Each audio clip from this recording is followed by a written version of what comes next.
Raqibing kuchli ekan, endi nima qilasan?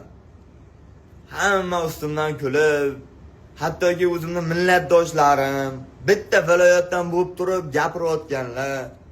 Jonlaring sog' bo'lsin. Xudo xolasa inshaalloh men bejizga bu yerda emasligimni isbotlayman. Alloh qo'llab turganini bandasi xo'rlolmasligini yana bir marta isbotlayman. Bu safar qanaqadir mashina, pullar uchun emas, men otajonim uchun jang qilyapman. Meni shu darajaga olib keltirib, bu dunyoga bina qilib keltirgan otam uchun jang qilyapman. Xudo xolasa inshaalloh tinchgina taslim bo'lganimdan ko'ra o'lib qo'yganim yaxshi. Or nomus, g'urur mana bu bayroqning kuchini bilgan biladi. To'lka oldinga qarab intilib inshaalloh bayroqni osmon uzra ko'tarib, shu g'alabamni otajonimga bag'ishlab, shunchaki lablarim ustiga qo'llarimni qo'ygan holatda inshaalloh chiqib ketaman. Xudo xolasa inshaalloh.